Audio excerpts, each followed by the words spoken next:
I'm Amy, I'm living in Chrysalis, and I'm doing a collab. So let's get to it. Welcome or welcome back. So, I touched base with Panner.ash on Instagram, and she and I decided to do a collab with the Tartist Pro Remix palette. I got this at the half price sale, so yay. And we decided to keep it simple and just choose colors for each other. I think she was pretty nice to me, and I wasn't as evil as I usually am to her. So do make sure to head over to Instagram and check out what she's done with it. She's agreed to keep her looks private until I put the video up. So I'm very much looking forward to seeing what she's done with it. For me, she chose Bloody Mirror, Inspiration, Art Deco, Artist, Flow, and Create. So let's see what these swatch out like. See if I can come up with some sort of plan. Oof. Which one was that? I don't know. I think that was this one. No. What did I just do? Ugh. Doomkoff. Okay. Let's try this again. I don't do so great with live swatching, do I? Okay, there we are. All right, my thumb. Create. And there was that one other shade I'm going to have to redo because I'm a clod. Is that Flow? No? Where is it? Let's see. Now I'll throw up Inspiration again, see where we're at. There we go. That was Inspiration that I screwed up. So, good Inspiration, Flow, Artist, Art Deco, and Create, which is a lovely duochrome. Not sure if it's showing properly. I know. Of course, if you haven't already, you know what to do. Like, subscribe, share, comment. Help me blow up here. I'm kind of at a stall. Oh, one channel I'm seeing kind of blowing up before my eyes. She's still quite small, but I swear I think she's gained over 50 subscribers just since I started watching within the last week. It's called Foxhole, or In the Foxhole. I'll put it up. And she just has a great commentary channel. I absolutely adore her sense of humor. So definitely check her out. Not necessarily beauty related, but she does do a lot of anti-MLM commentary, which is fantastic. She goes for LuLaRoe so hard. And I'm especially appreciating that because you may have seen me wear some LuLaRoe clothes on my channel. And I own said LuLaRoe clothes because my sister was a LuLaRoe consultant for a while. And when they changed the return policy, she got hosed. Oh shit, they'd sent her a bunch of ugly crap she couldn't unload. And she wound up just having to donate a whole bunch of it to Goodwill or something. So, but again, back to the beauty stuff, because that's why we're really here, right? To watch Amy. All right. So some people might think that Panner.ash was being a little mean when she gave me an all shimmer look, but well, to be perfectly frank, there are only 3 mattes in this palette, and one of them is black.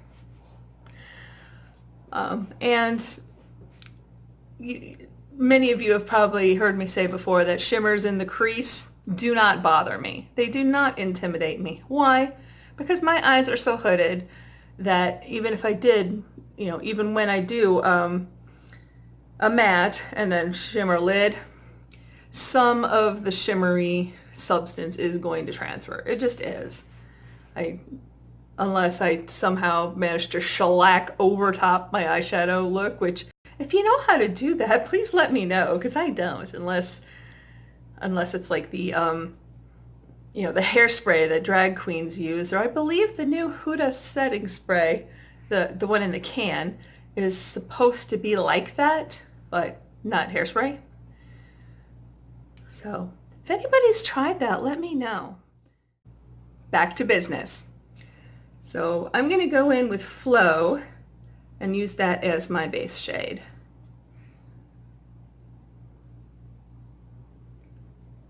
I suppose one would almost call this a transition shade if I had a transition area, which I really don't. Not much anyway. Like I said, it's kind of funny because as I was, you know, as I've started thinking more about the hooded eyes and what to do about them and all that, I got a little curious. And a while back, my sister had gone through some photos that my mother had in the dining room sideboard. My mom wasn't really much for photo albums and such, so she just kind of had them hanging around. And she found a photo of me and my middle sister before the youngest one was born. I'll cut my middle sister out because nobody wants to see her, besides she was cuter than me. I was at that awkward snaggletooth age. But the thing I think is fun about it is when I'm looking, I realize, okay, this isn't just aging and dropping. I was always like that. See? Okay, the teeth came in better, at least, but yeah. It just cracks me up. And look how low my eyebrows are. I mean, it's weird because I kind of have, you can see in the photo, they're just very rounded and down, but I do have like a few hairs there that I just kind of fill in to make it a little more uplifted. So I feel like I'm dragging everything down. The lovely, gorgeous artist. Oh, this color is beautiful. Just gorgeous. You know, I know a lot of people knocked this palette when it came out, but I have to say, I think it's beautiful. I don't know what the heck their problem is. Unless it was just so many shimmers. But that does not bother me. Okay.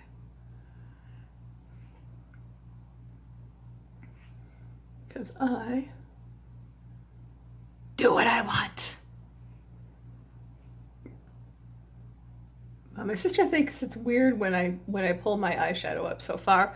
And I'll admit it might not be the absolute best for hiding this, you know, the bulge that I have here from the hooded eyes, but since I really love my cat eye eyeliner, I feel like it, you know, it follows the line very well. And I also do it to sort of uplift my eyes so they don't look downturned. I mean, I don't think they're particularly downturned, maybe a smidge, but, you know, due to aging. But they're not tilted up either. They're pretty, I'd say they're on a pretty even keel. Here, let's take a look. Do that and then try to show you. See, it's fairly straight across. There's not a lot of, you know, it doesn't droop down. It doesn't tilt up. I'm going to go into Art Deco. And while this is not strictly a halo eye, because I'm not using the same color, I do want to follow the color theme here. That's because I'm going sort of light, lighter, dark, and then very light, like there and there, I think is going to be, well, not quite. I just remembered there's a fifth shade to deal with. Now, the nice thing about Art Deco is it's actually very close to the Big Sky shade in the Urban Decay Born to Run palette. However, the Art Deco is a little green, more green. The Big Sky is a little more blue, and the Big Sky, I fell in love with that color, that palette. I swear, I think when I bought that palette, I did it for Big Sky and Drift.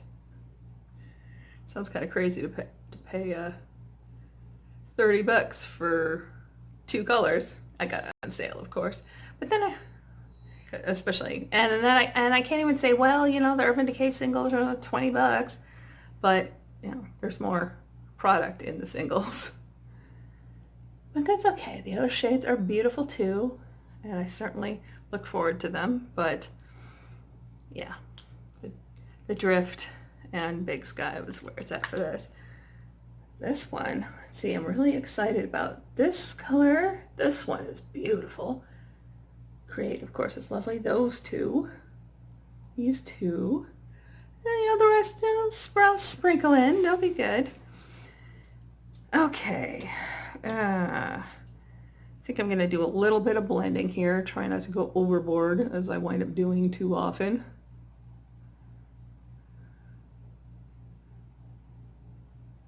Just to kind of soften that line a bit so it doesn't look too, I don't know, insane. I don't know. Why do I keep looking in the phone? I'm holding a palette with a nice big mirror.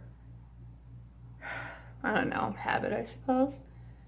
That, and I don't want to cover my face. I want y'all to see what I'm doing here.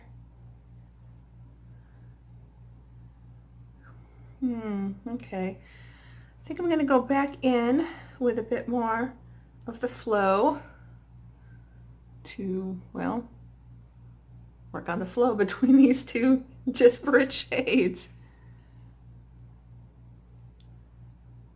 There we go, see? And I'll hit the blendy brush again. I suppose that's my real trick, is I need to learn when to stop blending. Okay, I'm feeling good about this so far. I'm going to go into Create, which is down here in the corner. Just hit my lid with that one. I thought it was really sweet that Panner Ash decided to give me an actual color story. So I was nice and I gave her one too. It may be a little challenging. I don't know. But at least I definitely feel like it was a color story. Like, I looked at it, I'm like, okay, here's what I would do. I want to see what she does with it. So I am stoked. This is beautiful. This shade almost reminds me of Glass Bowl, but not quite. Yes, I have Glass Bowl. This beautiful inspiration shade with my slanted eyeliner brush.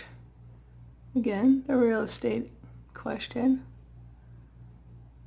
Because I don't want to take away from the colors here, but I do want a cleaner line of demarcation between my eyebrow and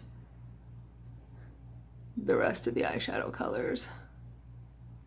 Besides, this color's so pretty. As you know, as I've, like I said, I hadn't used this yet, but I have been looking at it and swatching it and inhaling it because it smells like white chocolate. It's like a vanilla chocolate smell rather than a cocoa chocolate smell like the Too Faced ones that I have. Which I also just love the smell. I know it's a gimmick. I do, but do I really care? I don't think I do. All right. And I'm also going to use that as an inner corner highlight. Because why wouldn't I, really? And come on.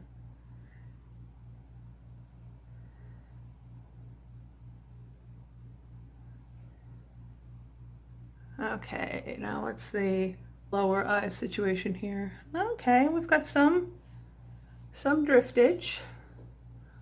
Like I said, that always happens to me, and I know it's these newer techniques, because what I used to do is I would only put my eyeshadow, like I would have an arch shade, and then I would kind of do like a V, like I would go here and then there, and that would be it. so I never wound up with transfer on my lower eyelash line. But techniques change, and so do we, and I'm actually really happy about having started getting into YouTube beauty, because I was in a real rut. So I really feel fortunate that I'm learning new products, new techniques, and just exploring and learning new things. Speaking of things, I'm going to go do the things and I'll be right back. Here, go ahead and take a look. I knew this was going to wind up really extravagant. I think that's why I waited to do this until a night that I'm just in doing laundry and streaming Dead Like Me on Amazon, which if you haven't seen that show, you really should. It's so fun. I think my sister's the one that introduced me to it. And I finally broke out a different mascara. This one is my CK1. It was a Ulta birthday gift some time ago. And I did have to throw a little bit of contact cleaning solution to degunk it, but I've been sitting for a bit. But that is an excellent way to fix a mascara that may have dried up even if you haven't used it. Which, if I'd known about that years ago, I wouldn't have thrown away my Victoria's Secret mascara. And, what are you going to do? Lessons learned. Anyway, thank you so much to Panner Ash for agreeing to do this cross-platform collaboration, and I'm super interested to see what she does with the colors I assigned her. So do make sure to head over to her Instagram and check her out. Tell her I sent you. And of course, if you haven't already, please subscribe. Please subscribe. Thank you so much.